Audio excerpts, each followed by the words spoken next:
Hello there. Happy Wednesday to you. Wherever you're watching, I hope you are doing well. I've really been enjoying these Wednesday devotionals.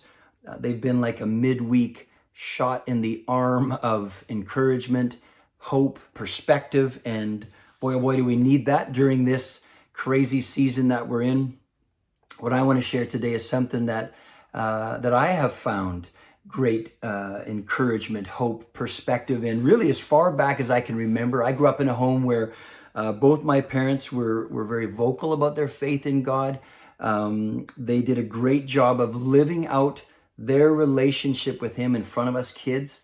And so because of that, I felt like I had a front row seat on what it looked like to be a follower of Jesus. And both mom and dad they spent a lot of time reading their Bibles. They still do. And so often growing up, I would hear Bible verses quoted, depending on the circumstance or the subject of discussion.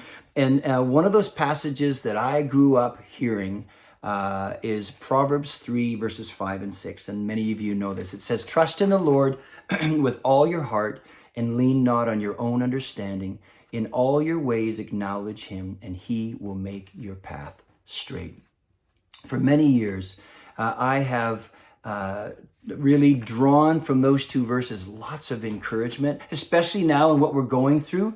I don't think a day goes by that I don't quote those two verses out loud to myself, really helping me find peace, helping me find that solid ground of trusting in God. And there's a lot going on in this passage, but I want to draw a few things out for us today. And the first thing is, this passage is such a reminder that God is a relational God. He invites us into a daily relationship with Him. I think in the church we talk so much about being in a relationship with God, but have you ever thought, yeah, but okay, what does that look like, right? Or what, how do we walk that out in our everyday life? And this passage, I think, is very helpful in defining that, or giving us really helpful tools to experience that relationship with God. So it starts off by saying, "Trust in the Lord with all your heart."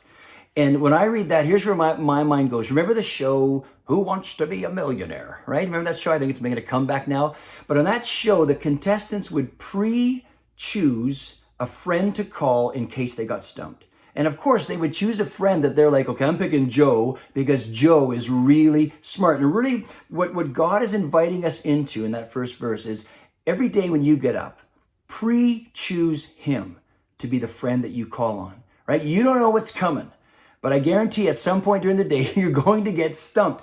And it's choosing that He's going to be the friend you call on because He's really, really smart. And so it starts by choosing to trust God, to call on Him. And really, part of that choosing is admitting to yourself that most of the time you really don't know what to do. And you don't know what you're doing. And do not lean on your own understanding. It's incredibly freeing to admit to God and to admit to yourself what both of you already know, that you really do need help each day. And so it's not just enough to choose to trust or choose God as that friend to call on. You also need to put it into practice. So it says, "In all your ways acknowledge Him." And again, that is such relational language, right? Whatever you're going through, it's like this invitation to conversation with God as you go about your day. So that means, and I think we're pretty good at this one. When things are going bad, when things are hard, we're quick to call out for help, to call to our friend, right? Call on your friend. But God wants to meet us in every aspect of our lives, not just when things are hard, also when things are hidden. I mean, there's some things in my life, I know in your life, where I don't really want to invite God. I don't want to acknowledge Him in this, but it's harmful to you. And so in the church, we call that confession. And so, to acknowledge Him is to invite Him into that, right? It's to invite Him into that hidden place. But it's not just in the hard places or the hidden place. It's also when things are going well in your life. And one of the ways to acknowledge God, to invite Him into the good parts of our lives, is simply by saying thank you. Just by saying thank you to Him and acknowledging His goodness, acknowledging His generosity. So what does it say? Trust in the Lord with all your heart. Don't lean on your own understanding. In all your ways acknowledge Him, and He will make your path straight. Notice that it doesn't say that He will make your path easy. But a straight path, if you've been a hiker, a straight path is typically a safe path. It is a clear path. So whatever you're doing today, wherever you are, I want to encourage you, challenge you with two things.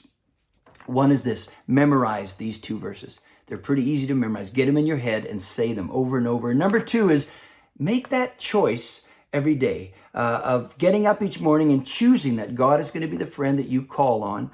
And then practice that. Practice calling on him in the hard times, in the hidden times, and in the good times. And what you're going to find in your life as you do that, as you have that ongoing conversation with God, is that you really are going to nurture a relationship with him that will give you encouragement, hope, and perspective. So bless you. Have a great rest of the week.